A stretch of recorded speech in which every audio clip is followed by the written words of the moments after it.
I just realized I've been talking this whole time and I haven't had the sound on. Oh my goodness, talk about not having perfection. I have shown you all this stuff and I've told all these stories and nothing was recorded because that was my bad. I had my microphone turned off. Thank you to my friend who texted me. Thank you, Austin, who was tuning in and let me know that you couldn't hear me. I really am a dork sometimes. Well, let me back up. And what I was talking about with the video. So I'll kind of go back to the video. So So I just had like an afternoon where I was, where I grabbed a magazine, and I thought like, okay, I'm just going to do some collaging. I usually get a lot of inspiration from fashion magazines. I always aspire to that level of quality with my photography. And I always like to kind of see too, especially when there's a lot of concept or thought put into it, which usually in fashion magazines, you're going to get a more curated kind of concept behind what they're creating. And so whether it was the portraits or the landscapes, I just thought like, well, maybe I'll just flip through and maybe something will inspire me, so that's kind of what I started to do. And this was just like an afternoon where I just needed to take a break and have something. I really enjoyed this section where it kind of was like back to like old world, like older paintings, especially now that I'm back in Europe. And then like this Dior kind of shoot for this line that they had, like I was really enjoying like the curation and how it was like about old paintings and then they had some of these outdoors with a lot of sparkles, and that really inspired me because at the store I also grabbed like some iridescent paper, as well as I had I also had just like grabbed a couple things, and so I ended up making this with everything that I kind of picked up. And so if you've been watching the video without sound, you'll kind of see like in making this, like it just kind of was going, but I really like their eyes and like the intensity of their eyes from this photo. And and I also really liked that what they were wearing was like sparkly, and that reminded me of like fish scales. And I also liked that they were wearing like these fur kind of coats over their arms. And so what I really enjoyed was kind of wanting to, in the collage, make it feel like, okay, these feathers or this fur is kind of coming out almost like a fish's pectoral fin as it's swimming, like when you see a fish and like, they're doing this. I'm losing my words. They're doing this. And I felt like there was something there. And then the other thing that I liked is that, these ladies, they were in this field of grass, but the way that it was shot, there was a lot of movement, and it reminded me almost of like the waves of the ocean, as well as like kelp and things like that. So that really was just something I was working on just kind of for fun, whatever I came up with. But then that reminded me of the portrait that I was showing you. So that really reminded me of, of this portrait that I was working on. So if I go back and I remove this kind of, ocean eyes portrait. And so I had worked on this almost a year ago, and I kind of just hadn't really finished it because I wasn't sure exactly what I wanted to do.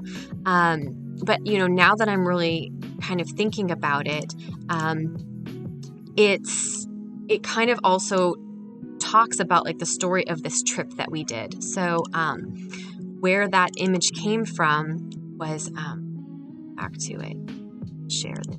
So, I was sharing this photo here, and so I was on a family holiday to Hawaii, and we ended up getting stuck in like the first hurricane that actually ended up making land on the big island. And I don't know how many years it was, Hurricane Isabel.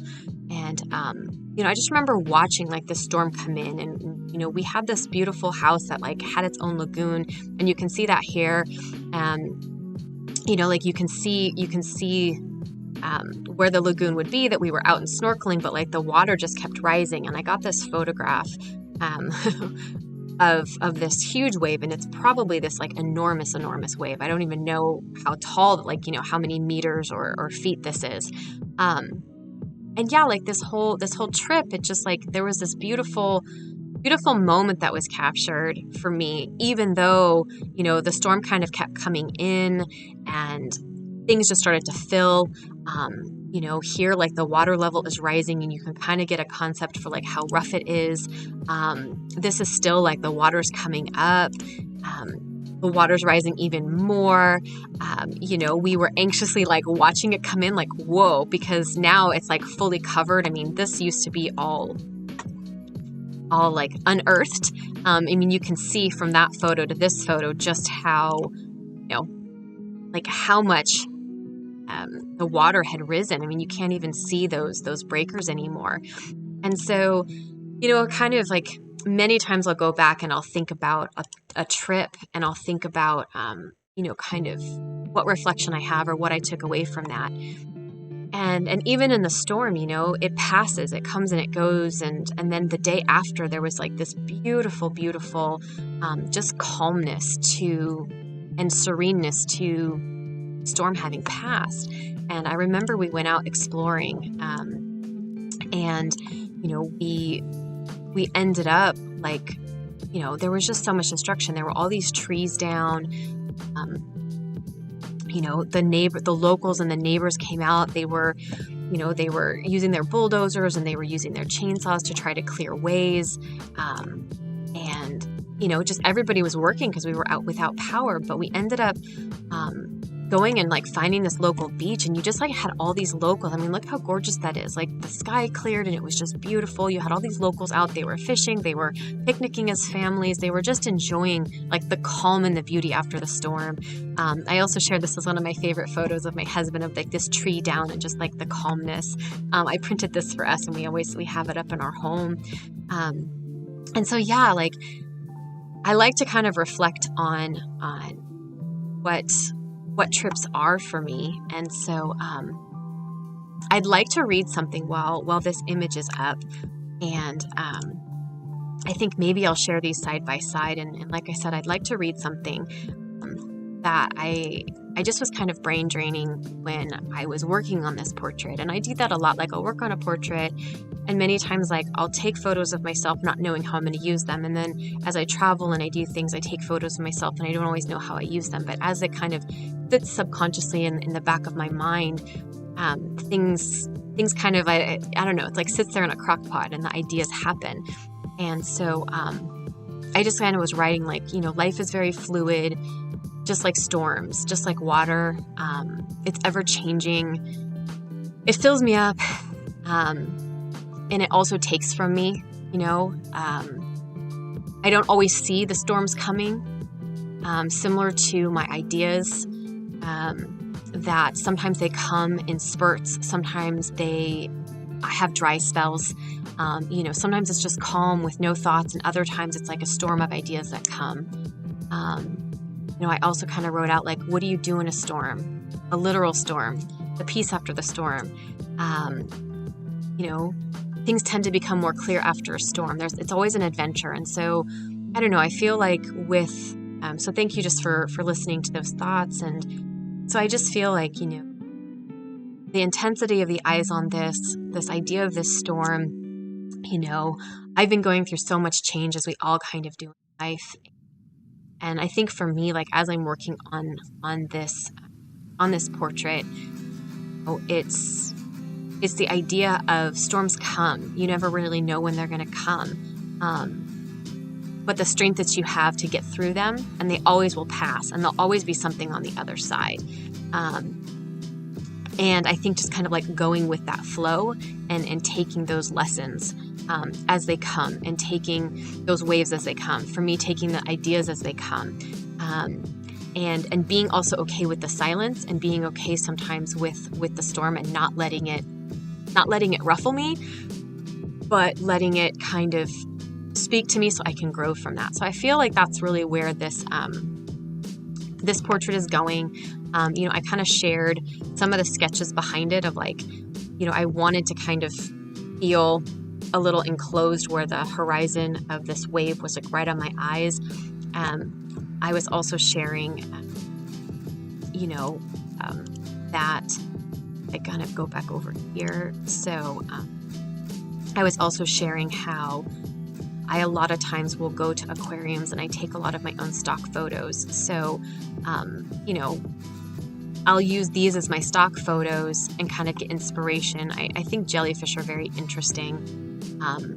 And so this was also kind of inspiring. Like, is there a way for me to kind of incorporate these animals that live under the surface that, the storms probably phased them, but they're so fluid underneath the water that it doesn't necessarily. And I was talking kind of about this portal, and sometimes I see, a portal, and it's like, okay, that changes the perspective. It brings it in. So, and looking kind of at like, a circular portal. And if I go to here, you kind of can see how, okay, if maybe I take these sea creatures and kind of frame my face, it'll have kind of that feeling where it draws the eye into the center. So just different places that I gain inspiration from. I think aquariums are great places to go take photos, like your own photos of stuff. And this is like by far like one of my favorite photos of jellyfish. I'm really fascinated by jellyfish and the way they just seem so calm all the time. So that's this current portrait that I'm working on, and I wanted to share that and kind of how it relates to this collage that I did, and just this practice that I'm doing to show up, and like even if it's little bits, I want to kind of create within the chaos and allow myself just the freedom to let my mind explore, to not really be so worried. So I wanted to share what I was working on. I know it's been a couple weeks since I've showed up and done anything. Thank you. I'll keep you posted as this photo comes up. Eventually it'll be up on my website and on my blog, and I'll kind of have all the behind the scenes of all the inspiration and a little bit more of a linear way to follow it, rather than kind of jumping all over the place or having sound issues when I stream. Thanks for being here. I will be consistently here on Wednesdays. So I'll be posting that. Many times it might be something like this, or it'll be something else that I'm working on, but I am committed to showing up on Wednesdays. This is really a space for me to show up and to allow myself to make, and to give myself the opportunity just to focus and have a reason to show up and have a reason to keep making. So I really want to thank you for being here and joining. I'll see you next week. I will do a little bit better job of letting you know ahead of time of what time I'll be starting. Thanks for being here. I'll see you next time. Okay, then bye.